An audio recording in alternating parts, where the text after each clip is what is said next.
walaalayaal new distributor orientation waxaynu ugu horreysiinaynaa company policy ama siyaasadda guud ee shirkadeenna waa maxaad ka ogtahay maadaama aad hadda assistant supervisor noqotay maxaad xaq u leedahay maxaanad se xaq u lahayn company policy macnaheedu waxa weeye in yani ganacsigaaga kor loo qaaday yani siyaasadda guud ee companygani waa siyaasad ku dhisan kor u qaaditaanka ganacsigaaga hoosta ka xariiq insha allah waayahay company policyga waxaa ka mid ah there are no shortcuts to success ma jiro wax ma garanaysaye shortcut la yidhaahdo amase isgoysyo ku celinaya oo kaa celinaya inaad forever living ku guulaysato marka caawa haddii aad ka mid tahay assistant supervisorska ogsoono qodobkaasi wax shortcut la yidhaahdo oo ay companygeenu yani inagu qabanaysaa ma jirto yani mar sidan iisan ma jirto wixii lagula ballamo sideedaad u helaysaa waxa weeyaan companyga abaalmarintu kuu ballan qaado sideeda ayaad u helaysaa haddii aad shuruudii buuxiso haddii managerka lagu ballan qaado qaabka lagu noqonayo sideeda ayaad u helaysaa haddii assistant supervisor lagu ballan qaaday sidaad ku noqonayso oo laguri laba siisi markaad buuxiso waxa iyo waxaasaad faa'iidaysaa waa inaad hesho oo wixii aad faa'iido maasha allah tabaaraka allah waayahay haddaba companygeenan waxyaabaha caanka ku yahay waxaa ka mid a walaalayaal waa company ma garanaysaayay yani integrity wax ma garanaysaa la yidhaahdo ayuu leeyahay maasha allah sidoo kale waxa weeyaan daacadnimo in lagugula shaqeeyo companygii lagugula shaqeeyo iyo ma garanaysaayay dee farxad maasha allah inbad sidoo kale walaalayaal company policyga waxaa ka mid ah no buying bonus buying qofka lagama doonayo inuu bonuska iibsado ee shirkadda yani bonus waxaa laga wadaa inaad companyga sanadkii wuxuu bixiyaa lacaga malaayiin dollara marka shuruudaha companyga kuma jirto inaad iibsato oo adigoo chairman bonuska ama hadiyadii jeega ay kaaga dhimiin 20 cc hadda tira 20 cc waan iska iibsanaya ama 30 cc kaaga dhimiin 30 waan iibsanaya san kumayaalka kuna dollar helo yani waxay noqonaysaa wax yani xaq darra ay noqonaysaa aad ku qaadanayso marka lama ogola buying more than legitimate marketing needs suuqaagu wuxuu u baahan yahay hadii jeer inaad iibsato ayaa muhiima okay 30 days supply yani suuqaaga hadii jeer inaad ku xisaabtanto ayaa muhiima oo culays badan companygu inuu ku saarmo adiga ma doonayo marnaba okay alaabtan iibi as much as you can iibi needskaaga ku xisaabtan to qualify for an incentive inaad ma garanaysaay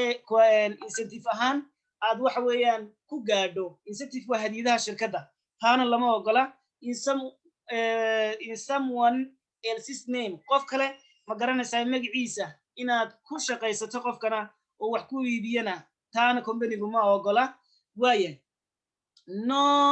selling to other FPO qof kale oo FPO ya ama shirkadda kaala mida isagana inaad alaabtii dib uga sii iibiso lagama ogola tusaalahaan haddaad manager tahay qof kale assistant supervisor alaabtii ka iibinaya lama ogola company policyga kasoo horjeedaa haddii aad samaysana wax fiican maaha inuu iska daayo qofka ayaa fiican walaalayaal waayahay no business building by proxy waxaa la jira wax la yidhahdo wakiil ahaan oo kale businesskaaga inaad ku dhisto qaab wakiilnimo oo hebel baa iga wakiilana ma garanaysa iyadana lama ogola okay imse qodobad inoo haysaan dhowr qodob soomaa company policyga dhammaantood waanaad meel ku qorataan insha allahu tacaala waa proxy waxaa la dhahdaa ama wakiilnimo waa doing business in another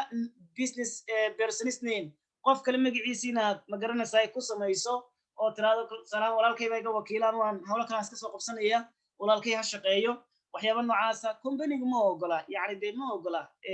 ma garanaysaa inaad ganacsiga qof kale qaab wakiilnimaa ku dhisto adigu dhis ganacsigani this is your business kana waa ganacsigaagii personal business weeyaan oo dukaankaagii meheradaadii weeyaan marka adiga ayaa laga rabaa inaad ganacsiga ka shaqaysato insha allahu tacaala no selling in stores waayahay intaas waa company policyga iyo qaabka ma garanaysaay uu yahay waxaasoo dhan waxaa looga dalinaya waxa weeyaan ganacsigaaga in la ilaaliyo ganacsigaaga in kor loo qaado weeyaan okay wax kale maaha waayahay qodobka kale isaguna muhiimka ah ee company policyga waxa ka mid ah walaalayaal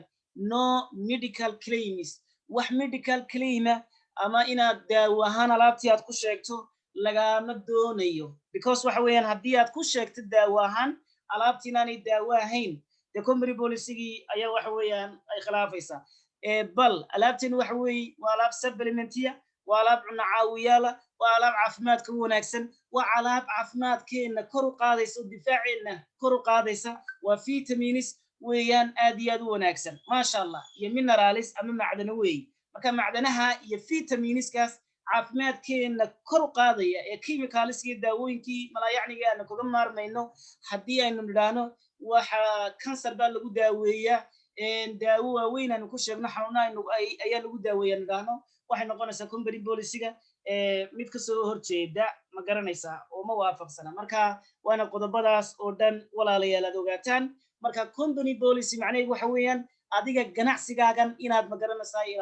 uu kor u kaco weeyaan oo ganacsigaagani uu haysto jidka saxda ah inuu haysto weeyaan maasha allah tabaaraka allah maanta mar haddii aad ganacsigii bilowdeen oo aad noqoteen assistant supervisorna inaad company policy-gaad si fiican u taqaanaan waxyaabaad xaqa u leedihiin iyo waxyaabaha uu company-gu xaqa u leeyahay